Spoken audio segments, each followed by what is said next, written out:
जय श्री कृष्ण, राधे राधे। आज हम कथा लेके आए हैं सुदामा और कृष्ण की मित्रता का, कि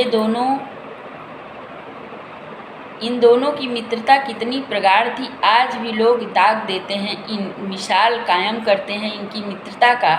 और आज के समय में क्या, किसी भी समय में ऐसा मित्र होना असंभव है। तो आज ये कथा मेरी कृष्ण और सुदामा की मित्रता पर है। लोग कहते हैं कि आज सुदामा दरिद्र योग नहीं भोग रहे होते अगर वो कृष्ण के हिस्से का चना नहीं खाए होते। तो बहुत लोग जानते हैं कि वो चना क्या था, और सुदामा चना पूरा खा गए तो उसमें कौन सी वजह थी। बहुत लोग जानते हैं, बहुत लोग नहीं जानते। आइए चलते हैं, इसी कथा को आगे बढ़ाते हैं। अगर यह मेरी कथा अच्छी लगे तो कमेंट करके ज़रूर बताइएगा। जब तकरीबन 12 साल की, यहाँ तक 12 साल की अवस्था में श्री कृष्ण भगवान शिक्षा दीक्षा ग्रहण करने सांदीपनी मुनि के आश्रम में गए। तो जब सांदीपनी मुनि के आश्रम में गए तो वहाँ उनकी मुलाकात सुदामा से हुई। वहाँ सुदामा भी शिक्षा दीक्षा ग्रहण कर रहे थे। तो इन दोनों में बड़ी मित्रता हो गई। मित्र तो बहुत थे, लेकिन इन दोनों की मित्रता ही अलग थी। और जो गुरु माँ थी सांदीपनी मुनि की पत्नी, वो कृष्ण से बहुत प्रेम करती थी। इतना प्रेम करती थी कि उनके ऊपर अपना जान लुटाती थी, जी निछावर करती थी। तो एक दिन उस आश्रम में दुर्वासा ऋषि आए और कृष्ण और सुदामा खेल रहे थे। कृष्ण और सुदामा खेल रहे थे तो दुर्वासा ऋषि उनसे कहे कि गुरु माँ से कि मुझे भूख लगी है, गुरु माँ कुछ खाने को दे दो। तो गुरु माँ ने कहा कि झूठ बोल दिया कि आज मेरे कुटिया में कुछ भी नहीं है गुरुवर, आज मेरे कुटिया में कुछ खाने को नहीं है। और उनकी कुटिया में एक चने की पोटली रखी हुई थी, लेकिन वो चने की पोटली कृष्ण को देना चाहती थी, क्योंकि कृष्ण से अथाह प्रेम करती थी कि हमारे कृष्ण को भूख लगेगी तो वो क्या खाएगा। तो दुर्वासा ऋषि अपनी योग विद्या से देख लिए कि इनकी कुटिया में एक पोटली है चने की। तो जब वो देख लिए तो उस चने को श्राप दे दिया कि जो ये चना खाएगा वो दारिद्र होगा। और कृष्ण भी खेल रहे थे, सुदामा भी। कृष्ण खेलते खेलते दूर चले गए थे, वो नहीं सुन पाए थे, लेकिन इस बात को सुदामा ने सुन लिया। तो जब डेली कृष्ण भगवान जंगल में जाते, गुरु माँ कहती जाओ लकड़ी काट के ले आओ, ये करके आओ, तो उनको खाने के लिए वो वही चना देती थी। तो सुदामा कहते थे जो अखिल ब्रह्मांड के मालिक हैं, क्योंकि सुदामा जानते थे वो अगर आज दरिद्र हो गए तो इस सृष्टि का क्या होगा।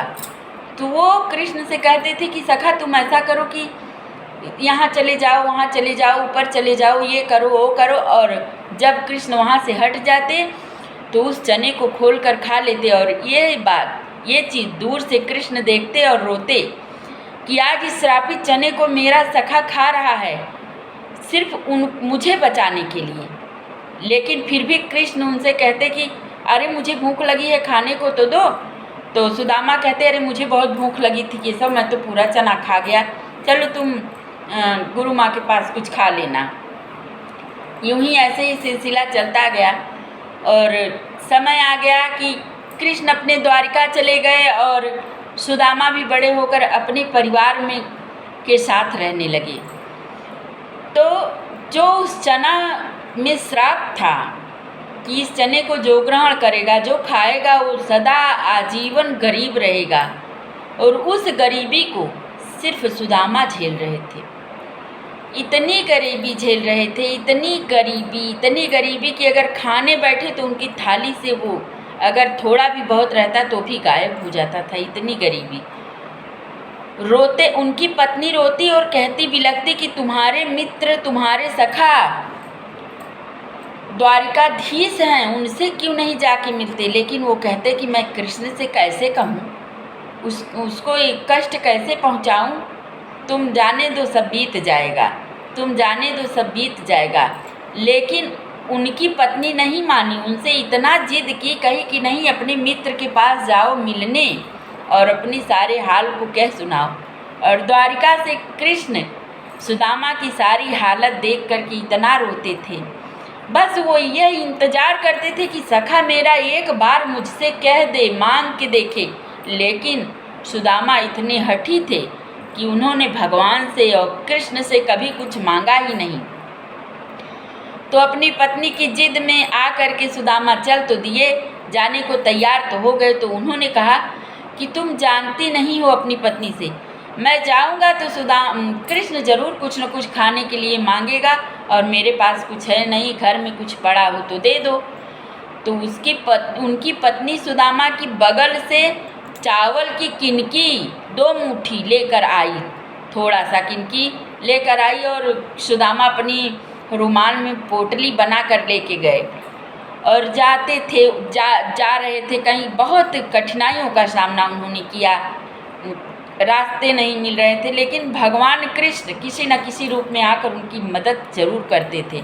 वो जब द्वारकाधीश के पास पहुँचे तो जब वहाँ द्वारपाल खड़े थे और ऐसी फटी चिथड़ी हालत में जब देखा कि कोई आया है और जाने की कोशिश कर रहा है, तो वो लोग द्वारपाल उनको वहीं द्वार पर रोक दिए। तो सुदामा एक बगल हो करके कहा कि जाकर मेरे सखा कृष्ण से कह दो कि तुम्हारा मित्र आया है तुमसे मिलने, सुदामा नाम है उसका। तो वहाँ का द्वारपाल जाकर कृष्ण से कहा कि फटी चिथड़ी हालत में एकदम बहुत ही गरीब और बहुत ही तकलीफ़ में एक व्यक्ति आया है, अपना नाम सुदामा बता रहा है महाराज, और आपसे मिलने का आग्रह कर रहा है। बस इतना सुनते ही कृष्ण भगवान न तो अपने पनही अपने पैर की पहनी, कुछ नहीं, नंगे पांव दौड़े और द्वार पर आ करके अपने सुदामा को गले से लगाया और ले जा करके उनके पैर को देखा। पैर में इतनी बवाएं फटी हुई थी, इतना उनकी हालत खराब थी। ले जा करके अपने आंसुओं से उनके चरण को धुलाया, रोते जा रहे थे और उनके आंसू से उनका चरण धुला जा रहा था, धो रहे थे, अपनी रुमाल से पोंछ रहे थे। ये देखकर रुक्मिणी बड़ा चंभित थी कि ये कैसा मित्र है इनका कि इस हालत में, इस अवस्था में आकर के और मेरे कृष्ण के आंसू नहीं बंद हो रहे हैं। तो जब ये सब धो लिए पैर उनको अपने बराबर आसन दे करके, सिंहासन दे करके बैठा दिया, तब हंस करके कृष्ण ने कहा कि सखा मेरे लिए कुछ लाए हो? तो वो बड़ा भाई पूरा राजा भरे थे, रानियां खड़ी थी, अब वो अपनी पुटकी को अपने बगल में दबाए जा रहे थे, दे नहीं रहे थे शर्म के मारे कि लोग देखेंगे तो कहेंगे कि क्या लेके आया है।